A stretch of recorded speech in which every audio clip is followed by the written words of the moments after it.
Hello friends, आप सबका स्वागत है हमारी एक और नई वीडियो में। आज की इस वीडियो में हम बात करने वाले हैं इंडियन ज्योग्राफी के बारे में।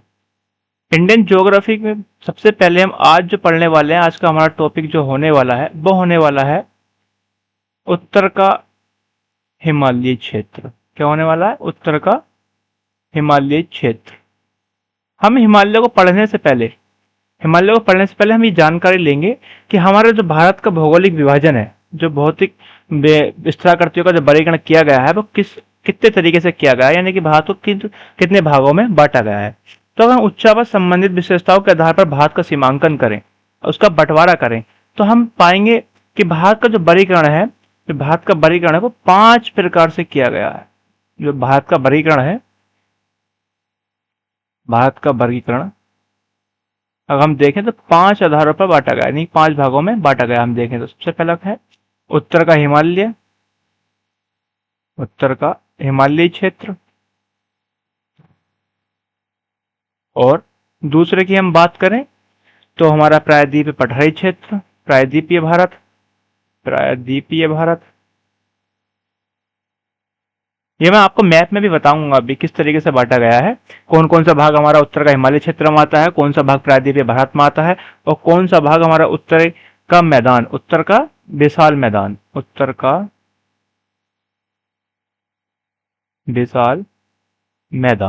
और चौथे की हम बात करें तो चौथा हमारा है तटीय क्षेत्र, यानी कि तटीय मैदान, कोस्टल एरिया जिसको बोलते हैं। और पांचवें की हम बात करें तो पांचवें हमारा द्वीप समूह। ठीक है, तो हम भारत का जो वर्गीकरण किया गया है 5 भागों में किया गया है। तो हम सबसे पहले तुम बता देता हूँ कौन कौन से प्रकार से बांटा गया है, तो कौन सा क्षेत्र कहाँ है, कौन सा सबसे पहले हम इंडिया का मैप बना लेते हैं। तो इंडिया का मैप जब बनाएंगे हम, तो इंडिया का मैप बनाने से पहले देखिए, अब मैं आपको एक सिंपल मैप बना कर दिखाता हूँ। कोई इसको थोड़ा सा बस बिल्कुल माप तोल के मत लेना कि सही नहीं बना है, कैसा बना है। तो एक तरीके से मैं इंडिया का मैप आपको बनाकर दिखाता हूँ। तो इंडिया का मैप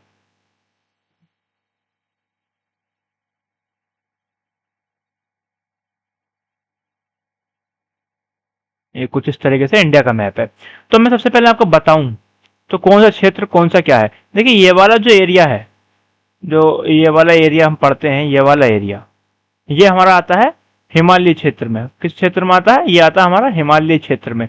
उसके बाद आगे हम बात करें तो, और ये वाला जो क्षेत्र रह गया, ये आता है हमारा उत्तर का मैदान। ये कौन सा भाग है? ये मैदान है। उसके बाद आगे देखते हैं हम, तो ये वाला एरिया है, ये जो एरिया है, ये वाला जो एरिया बचा, इसको हम बोलते हैं, ये जितना भी एरिया है, ये है प्रायद्वीपीय भारत। कौन सा क्षेत्र है? ये है हमारा प्रायद्वीपीय भारत। इसको मैं यहाँ लिख देता हूँ, ये है प्रायद्वीपीय भारत। इसके अंदर दोनों चीज आती हैं, एक तो पर्वत आएंगे और एक पठार, दोनों चीज इसमें शामिल होती हैं। उसके बाद हम बात कर रहे हैं अगला। देखो, ये वाला जो एरिया है, ये जो है, ये ये इसको बोलते हैं हम पूर्वी घाट, इसको बोलते हैं हम पश्चिमी घाट। और ये भारत की सीमा और पूर्वी पश्चिमी घाट के बीच का जो जितना भी एरिया है, ये वाले इस एरिया को, जैसे पूर्वी घाट से इस लाइन से हमारे जो आधार, ये वाला जो लाइन है कोस्ट इसको बोलते हैं पश्चिमी तटीय क्षेत्र, और इसको बोलते हैं पूर्वी तटीय क्षेत्र। ठीक है, और जितने भी यहाँ पे हमारे बंगाली खाड़ी में द्वीप समूह है, ये द्वीप समूह हो गए, इधर ही अरब सागर में द्वीप है, तो ये द्वीप समूह हो गए, ये हो गए द्वीप समूह। तो आपके हमने बताया आपको, देखो, एक तो उत्तर का हिमालय क्षेत्र, दूसरा उत्तर का मैदान प्रायद्वीपीय भारत, और पूर्वी घाट और पश्चिमी घाट हो गए। इन दोनों को मिला ये जो है, जो हमारा प्रायद्वीपीय भारत है, और ये पूर्वी घाट तटीय क्षेत्र हो गया, सॉरी, और ये पश्चिमी तटीय क्षेत्र हो गया। इस प्रकार से हमारे पूरे भारत को 5 भागों में बांटा गया है। ठीक है, अब आज सबसे पहले हम क्या पढ़ने वाले हैं? हम पढ़ने वाले हैं हिमालय का फॉर्मेशन और हिमालय का वर्गीकरण। हम आज ये 2 चीजें देखेंगे आज की वीडियो में। तो चलिए वीडियो शुरू करते हैं, आगे बढ़ते हैं वीडियो में। सबसे पहले मैं आपको बताना चाहता हूँ कि जो हिमालय की उत्पत्ति कैसे हुई थी। ठीक है, हिमालय की उत्पत्ति समझेंगे, उसके बाद ही हम आगे बढ़ेंगे हिमालय के वर्गीकरण पे। देखिए, आप सबने प्लेट विवर्तनी की सिद्धांत पढ़ा होगा। प्लेट विवर्तनी के सिद्धांत से पहले जाने से पहले मैं आपको बताना चाहता हूं कि जब क्या बोलते हैं विभाजन से पहले, जब एक पूरा जितने महाद्वीप थे, सारे महाद्वीप विभाजन से पहले सभी महाद्वीप एक जगह थे। सभी महाद्वीप जब एक दूसरे से मिले हुए थे तो इनको बोला गया था, इनको बोलते थे पेंजिया। क्या बोलते थे? पेंजिया। और पूरा महासागर एक ही था, इसको हम बोलते थे पैंथालासा। पैंथालासा। जब इसका विभाजन हुआ पेंजिया का, इसका क्या बोलते हैं, ज्वारीय बल लगा, सूरज चंद्रमा का आकर्षण बल लगा। इन बलों के द्वारा जब इसका पेंजिया का विभाजन हुआ तो इससे दो भाग बटे, एक बना ऊपर का अंगारा लैंड और एक बना नीचे का गोंडवाना लैंड। और बीच में क्या बना? ये बीच में बना कैथिस सागर। बीच में बना कैथिस सागर। तो हम जैसे आगे पढ़ते हैं तो हम जब इसमें हमने देखा कि जो प्लेटें थी इनमें फिर से विभाजन हुआ। इनमें जो अंगारा लैंड गोंडवाना लैंड में इनमें बहुत से भाग बने, ये टूटे आपस में। तो जब हम क्या बोलते हैं प्लेट विवर्तन के सिद्धांत पढ़ते हैं तो प्लेट विवर्तन के सिद्धांत में हम पाते हैं कि प्लेट विवर्तन सिद्धांत के लिए सबसे पहले हमें जानना पड़ेगा प्लेट विवर्तन की सिद्धांत होता क्या है। प्लेट विवर्तनी की सिद्धांत ये होता क्या है? देखो, स्थल मंडल की जो बृहद खंड होते हैं, स्थल मंडल का बृहद खंड मैं यहां लिख देता हूं। स्थल मंडल का बृहद खंड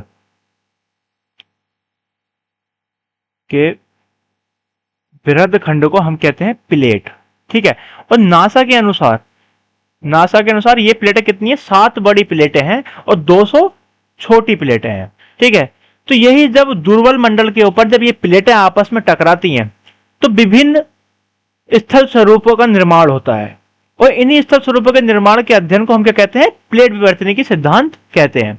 मतलब समझे आप कि जब ये दुर्बल मंडल है, ठीक है, ये दुर्बल मंडल है, इस दुर्बल मंडल के ऊपर बहुत सी स्थलखंडे की बृहद प्लेट है। ठीक है, ये प्लेटें हैं, मान के लिए 7 प्लेटें मैंने बताई। तो ये 7 प्लेटें जब आपस में टकराती हैं, आप कोई एक दूसरे दूर जा रही है, कोई पास मारी टकराती है, तो इससे विभिन्न स्थलाकृतियों का निर्माण होता है।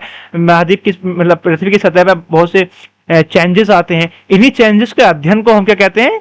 जो इसकी स्टडी करते हैं उसको हम बोलते हैं प्लेट विवर्तनी की सिद्धांत बोलते हैं। ठीक है। तो प्लेट विवर्तनी के सिद्धांत के अनुसार जब प्लेटों का संचलन को पढ़ते हैं तो 3 प्रकार से संचलन होता है। कितने प्रकार से होता है? 3 प्रकार से संचलन होता है। तो 3 प्रकार से कौन कौन सा होता है मैं आपको बताता हूं। देखिए, सबसे पहला नंबर एक है अपसारी प्लेट संचलन। अपसारी प्लेट संचलन। और दूसरा है अभिसारी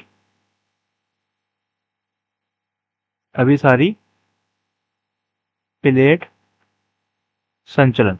और तीसरा नंबर है समानांतर या संरक्षी प्लेट संचलन। सबसे पहले हम पढ़ते हैं अपसारी प्लेट संचलन क्या होता है। तो अपसारी प्लेट संचलन के बारे में अगर बात करें तो इसमें क्या होता है कि 2 प्लेटें एक दूसरे से दूर जाती हैं। मान के चलिए ये प्लेट है, एक प्लेट ये है, तो ये प्लेटें एक दूसरे से दूर जाती हैं। मैं नई स्लाइड पे आपको समझाता हूं अच्छे से अपसारी प्लेट संचलन होता क्या है। ये हमारा भौतिक भूगोल का पार्ट है। ठीक है। तो ये सबसे पहले इसमें बताने से पहले मैं आपको बताना चाहता हूं कि अपसारी प्लेट संचलन में 2 प्लेटें, देखिए मान के चलिए एक ये प्लेट और एक ये प्लेट है। ठीक है। तो ये जब प्लेट एक दूसरे से दूर जाती है,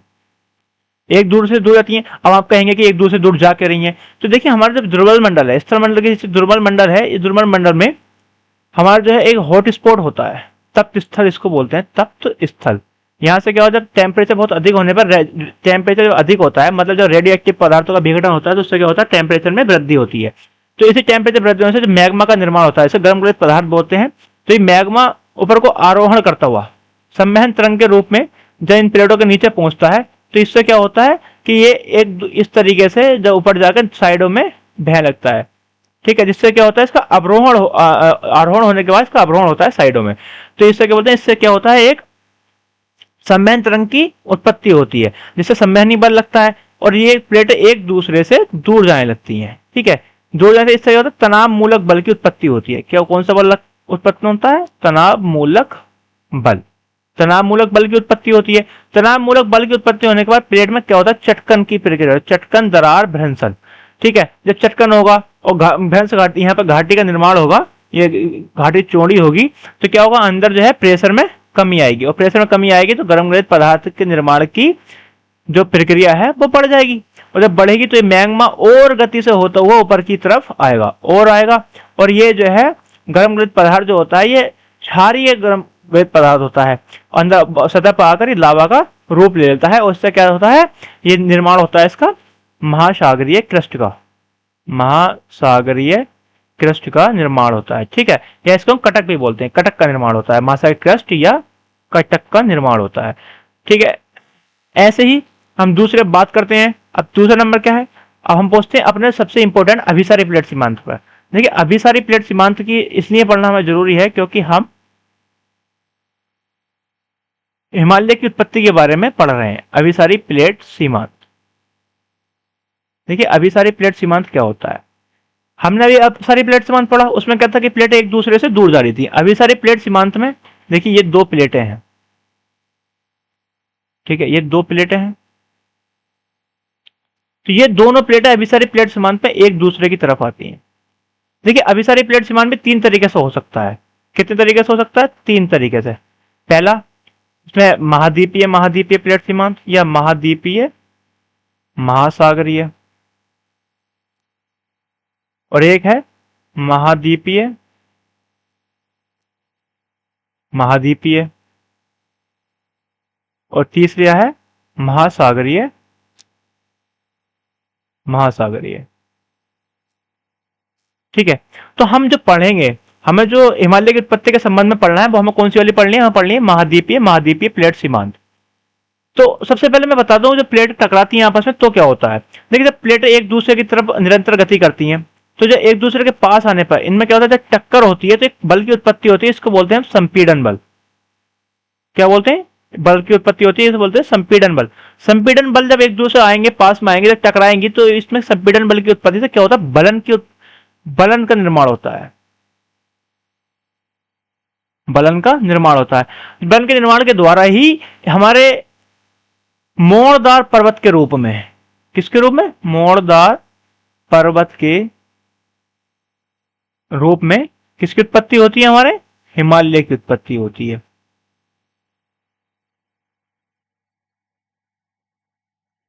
ये वाली प्रक्रिया ही, चाहे हमारा जो है दक्षिण अमेरिका, उत्तरी अमेरिका के जो पश्चिमी घाट पर बनने वाले जो पर्वत हैं उनकी प्रक्रिया में भी यही प्रक्रिया शामिल होती है।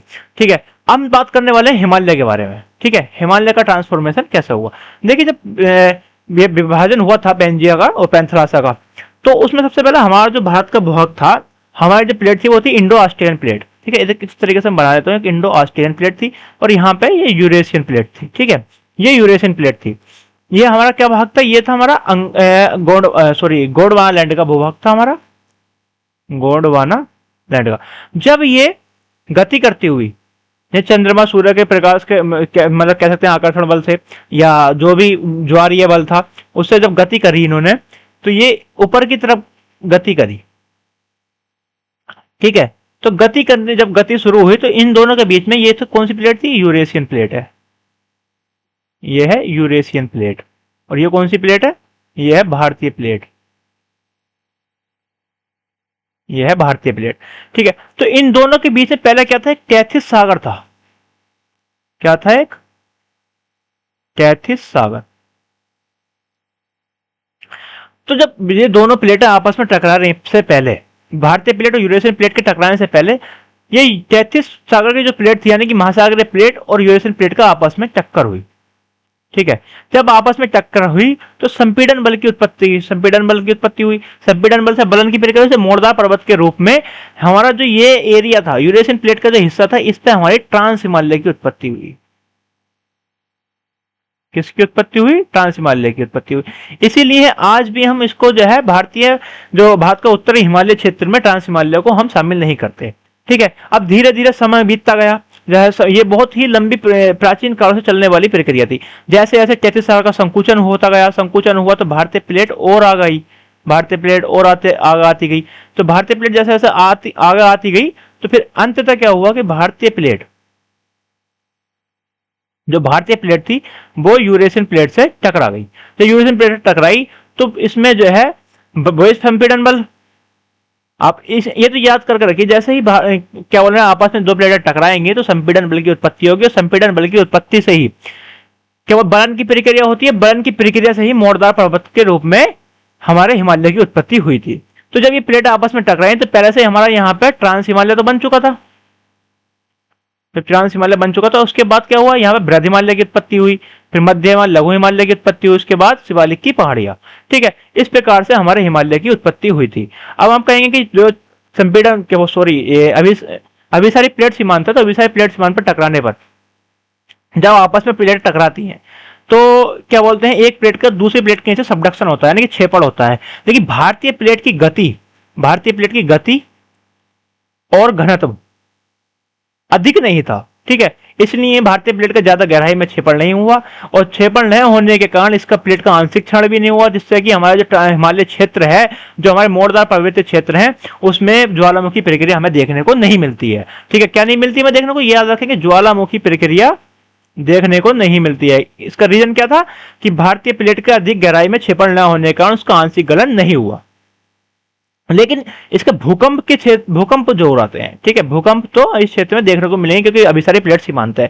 तो हमने क्या क्या देखा, हमने अपसारी प्लेट सीमांत देखा, ठीक है, और जो है अभिसारी देख लिया। अभिसारी इसलिए देखा, अभिसारी में कौन कौन सी देखा हमने, महाद्वीपीय प्लेट सीमांत देखा, जिससे कि हमारे हिमालय की उत्पत्ति हुई। तो आप सब समझ गए होंगे कि हिमालय की उत्पत्ति कैसे हुई। अब ठीक है, अब मैं बताता हूँ आपको हिमालय की उत्पत्ति में हमने क्या क्या देख लिया। देखिए, हिमालय का जो हमने वर्गीकरण करा, जो हिमालय का वर्गीकरण हमने किया वो उसमें चार भाग किए हमने। एक क्या, ट्रांस हिमालय, सही है, और एक हमने किया बृहद हिमालय, और तीसरा किया हमने मध्य या लघु हिमालय, और चौथा हमने कौन सा किया था, शिवालिक की पहाड़ियां। ठीक है, ये अभी सबसे नवीन पर्वत श्रेणी है, मतलब इसके ये फॉर्मेशन में है, इसका पूरी तरह से अभी तक विकास नहीं हुआ है, इसलिए शिवालिक की पहाड़ियों को हम पढ़ते नहीं है। अब सबसे पहले हम कौन सा टॉपिक पढ़ने जा रहे हैं, सबसे पहले हम पढ़ेंगे ट्रांस हिमालय के बारे में, कि ट्रांस हिमालय का वर्गीकरण क्या हुआ, ट्रांस हिमालय में कौन कौन सी हमारे पर्वत श्रेणियां उपस्थित है। तो सबसे पहले हम बात कर लें ट्रांस हिमालय के बारे में। सबसे पहले किसके बारे में बात करेंगे हम, ट्रांस हिमालय के बारे में।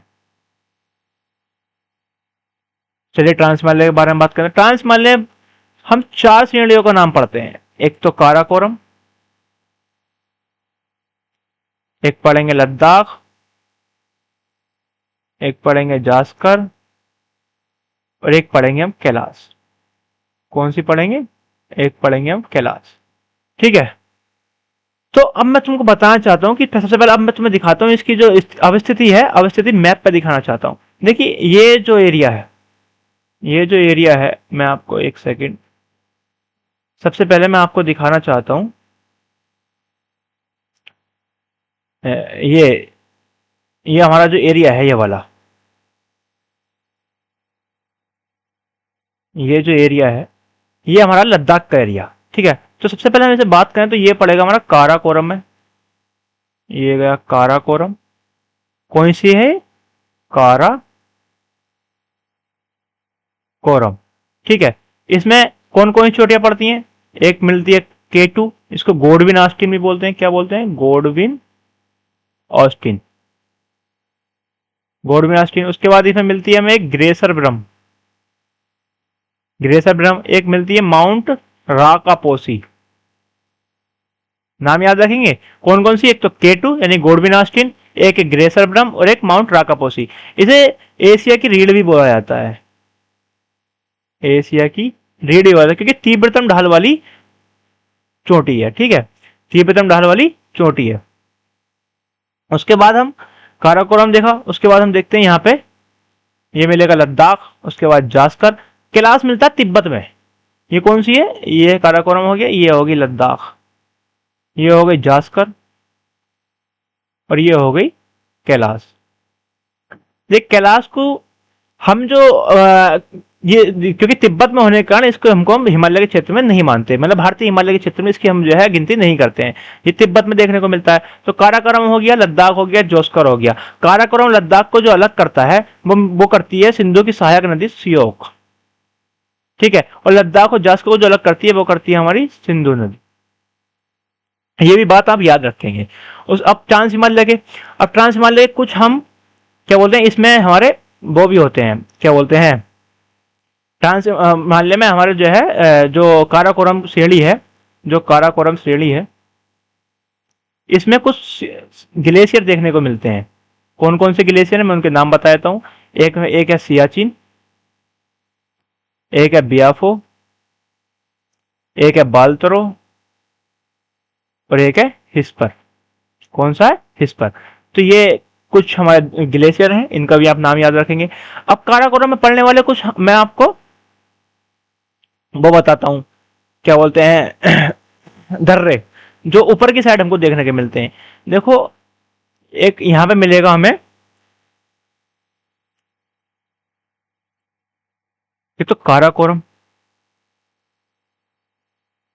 एक मिंटका और एक मिलता है अघिल, एक मिलता है चांगला, एक मिलता है हमें देखने को इमिसला, एक मिलता है लनकला। और ये मतलब ये कुल मिला के कुछ दर्रे हैं, इनको आपको याद रखना है। कौन कौन सा? ये तो काराकोरम और मिंटका, अघिल, चांगला, क्या बोलते हैं, इमिसला और लनकला। ये कुछ दर्रे भी आपको याद रखने हैं। उसके बाद अगले हम बात करते हैं बृहद हिमालय के जाते हैं। अब हम कौन सी श्रेणी की बात करेंगे? बृहद हिमालय की। तो बृहद हिमालय के आप जाने से पहले मैं आपको इसको कुछ वर्गीकरण बता देता हूँ। देखिए बृहद हिमालय का जब ये वाला एरिया है, जो जम्मू कश्मीर लद्दाख के बीच की जो बाउंड्री है, इसको लेते हुए चलते हैं। और ये जम्मू कश्मीर के नंगा पर्वत से लेकर अरुणाचल प्रदेश के उत्तर में नामचा पर्वत तक फैला हुआ है। कहां से लेकर? जम्मू कश्मीर के नंगा पर्वत, नंगा पर्वत से लेकर क्या बोला, और तिब्बत के नामचा, नामचा पर्वत, इसका विस्तार हमको देखने को मिलता है। तो हम सबसे पहले बृहद हिमालय पढ़ेंगे। तो अब उसके बाद हम सीधे जब पहुंचते हैं, तो हम सबसे पहले पहुंचते हैं उत्तराखंड में। जम्मू कश्मीर के बाद ये जम्मू कश्मीर, हिमाचल प्रदेश, हिमाचल प्रदेश में कोई भी इसकी चोटी देखने को नहीं मिलती। उसके बाद हम पहुंचते हैं उत्तराखंड में। तो उत्तराखंड में हमें कौन कौन सी चोटी देखने को मिलती है, तो मैं उत्तराखंड की चोटी आपको बता देता हूँ। देखिए उत्तराखंड में ये हमारा रहा है उत्तराखंड, ठीक है। उत्तराखंड की बात करें तो सबसे पहले हमें यह देखने को मिलेगी कामेत। कौन सी मिलेगी? कामेत। उसके बाद यहाँ मिलेगी हमें बंदर पूंछ। कौन सी मिलेगी? बंदर पूंछ। उसके बाद यहाँ मिलेगा हमें केदारनाथ, और यहाँ मिलेगी हमें एक बद्रीनाथ, एक मिलेगा यहाँ नंदा देवी। उसके बाद हमें यहाँ मिलेगी एक त्रिशूल। कौन कौन सी चोटियां याद है? याद करें। देखिए एक तो मिलेगा हमें कामेत, कामेत, बंदर पूंछ, केदारनाथ, बद्रीनाथ, नंदा देवी और त्रिशूल। ये कुछ उत्तराखंड की चोटियां हैं। इसमें नंदा देवी उत्तराखंड की सबसे ऊंची चोटी है, ठीक है। और कामेत हम जो है ये इसको आपस में ट्रांस हिमालय के जहां से खत्म होता है वहां से इसका जो है शुरू होती है, ठीक है। तो इसलिए कामेत जो है ट्रांस हिमालय में भी पढ़ी जा सकती है। इसलिए अगर इसके पूछे कोई कि कौन सी चोटी है जो ट्रांस हिमालय और बृहद हिमालय के बीच में पड़ती है, तो कौन सी पड़ती है? कामेत पड़ती है। उसके बाद हम बात करते हैं, अब पहुंचते हैं अगले पार्ट में, क्या बोलते हैं, नेपाल में। तो नेपाल में सबसे ज्यादा विस्तार जो हिमालय का देखने, बृहद हिमालय का विस्तार देखने को मिलता है, वो कहाँ मिलता है? वो मिलता है हमको नेपाल में, ठीक है। तो नेपाल में जब पढ़ेंगे तो इसकी जो कुछ चोटियां तो हमारी जो है यहाँ पर मिलती हैं, क्या बोलते हैं, नेपाल में कुछ। ये तिब्बत का क्षेत्र है। कौन सा क्षेत्र है? तिब्बत का क्षेत्र है। ये वाला क्षेत्र तिब्बत का क्षेत्र है। तो हम सबसे पहले शुरू करते हैं, क्या बोलते हैं, नेपाल में। तो सबसे पहले हमें मिलेगी धौलागिरी। ये मिलेगी धौलागिरी, धौलागिरी। उसके बाद अन्नपूर्णा, उसके बाद मनसालू। उसके बाद हम आगे चलेंगे तो मनसालू के बाद हमें मिलेगा, देखो तिब्बत में एक चोटी मिलेगी, इसको बोलते हैं सीसी पगमा, सीसी पगमा, ठीक है। उसके बाद फिर से हम नेपाल में आए। उसके बाद यहाँ पे मिलेगा हमें गौरी शंकर। कौन सी मिलेगी? गौरी शंकर। उसके बाद फिर गौरी शंकर के बाद हम फिर से पहुंचेंगे क्या बोलते हैं तिब्बत में, तो हमें यहाँ पे मिलेगी कौन सी मिलेगी, छोयू। कौन सी मिलेगी, छोयू। उसके बाद फिर से हम नेपाल में आएंगे, फिर हमें मिलेगा माउंट एवरेस्ट। कौन सी मिलेगी, माउंट एवरेस्ट। और ये माउंट एवरेस्ट ही विश्व की सबसे ऊंची चोटी है, विश्व की सबसे ऊंची चोटी। और ये हिमालय की भी सबसे ऊंची चोटी है, सबसे ऊंची चोटी। ठीक है, याद रहेगा। उसके बाद माउंट एवरेस्ट के बाद हमें एक और चोटी देखने को मिलती है, ये मिलेगी हमें, ये तिब्बत में यहाँ पे मिलती है लाहौत्से। कौन सी, लाहौत्से। फिर उसके बाद यहाँ पे मिलती है महाकाली। ठीक है, तो हमने ये देखा क्या बोले हैं। अब नेपाल में कौन कौन सी चोटी मिलती है, मिलती है एक धौलागिरी, धौलागिरी, अन्नपूर्णा, मंसालू और सीसी पगमा तिब्बत में मिलेगी। फिर नेपाल में गौरीशंकर, फिर तिब्बत में छोयू, फिर माउंट एवरेस्ट जो हिमालय की सबसे ऊंची चोटी है, और विश्व की सबसे ऊंची चोटी भी यही है, माउंट एवरेस्ट। इसका 8,850 लगभग इसका ऊंचाई है। फिर मिलेगी लाहौस से, फिर मिलेगी महाकालू। ठीक है, उसके बाद हम आगे बढ़ते हैं। अब हम आगे बढ़ेंगे, उसके बाद हम पहुंचेंगे, एक सेकेंड, उसके बाद पहुंचते हैं हम, उसके बाद हम पहुंचेंगे सिक्किम में। सिक्किम में हमें एक यहाँ चोटी देखने को मिलती है, इसको बोलते हैं कंचनजंगा। कंचनजंगा, ये कंचनजंगा भारत की सबसे ऊंची, हिमालय की बृहद हिमालय सबसे ऊंची चोटी है, कंचनजंगा। ठीक है, उसके बाद हम पहुंचे यहाँ पे अरुणाचल प्रदेश में, यहाँ मिलेगी कांगटो। कांगटो ये अरुणाचल प्रदेश की सबसे ऊंची चोटी है। उसके बाद कांगटा के बाद यहाँ मिलती है हमें नामचा बरवा। ठीक है, कौन सी यहाँ पे मिलेगी हमें, नामचा, नामचा बरवा। ठीक है, ये बृहद हिमालय हो गया, हमने बृहद हिमालय देख लिया, ट्रांस हिमालय देख लिया। उसके बाद हम बात करते हैं लघु हिमालय की। तो लघु हिमालय की हम जब पढ़ते हैं तो लघु हिमालय को हम 4 भागों में बांटते हैं। 4 भागों में कौन कौन से, मैं आपको बता देता हूं। देखिए यहाँ पे ये जो एरिया है, ये वाला जम्मू कश्मीर और क्या बोलते हैं हिमाचल प्रदेश में, यहाँ मिलेगा हमें पीर पंजाल, पीर पंजाल। उसके बाद जम्मू कश्मीर और हिमाचल प्रदेश में फिर से आगे चल रहेंगे, तो पीर पंजाल के बाद मिलेगा धौलाधर, धौलाधर। उसके बाद उत्तराखंड में पहुंचेंगे तो हमें मिलेगा नाग टिब्बा। कौन सा, नाग टिब्बा। और क्या बोलते नेपाल में मिलता है हमें महाभारत रेंज। ये भी हमारा हो गया। देख आपने क्या क्या देखा, हमने जो लघु हिमालय क्या बोले हैं, लघु हिमालय था, मध्य या लघु हिमालय, मध्य या लघु हिमालय, इसमें हमने देखा, एक तो देखा हमने पीर पंजाल, एक हमने देखा धौलाधर, एक हमने देखा नाग टिब्बा, और एक हमने देखा महाभारत रेंज। ठीक है, नाग टिब्बे में भी हमें 3 श्रेणियां देखने को मिलती हैं। कौन कौन सी श्रेणी मिलती है देखने को, 3 मिलती है हमें। एक तो नाग टिब्बा होगी, नाग टिब्बा, एक मतलब नाग टिब्बा, एक मसूरी और एक कुमाऊं रेंज। ठीक है, तो इस तरीके से हमने मध्य एवं लघु हिमालय भी खत्म कर दिया। और मध्य एवं लघु हिमालय के बाद जो पड़ता है, वो अगला पड़ता है, वो उसको क्या बोलते हैं, हम उसको बोलते हैं शिवालिक। और शिवालिक अभी फॉर्मेशन में है, इसकी कोई विशिष्ट रूप से इसकी चोटियां नहीं है, इसलिए इसका हम अध्ययन नहीं करते हैं। ठीक है, इसके बाद हम नीचे पहुंचेंगे तो इसके बाद हमें नीचे को देखने को मिलेगा, क्या मिलेगा हमें, उसके बाद भारत का विशाल मैदान देखने को मिलता है।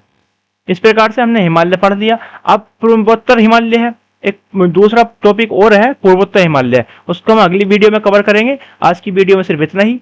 चलिए वीडियो यहीं तक था। वीडियो देखने के लिए बहुत बहुत धन्यवाद। Thank you.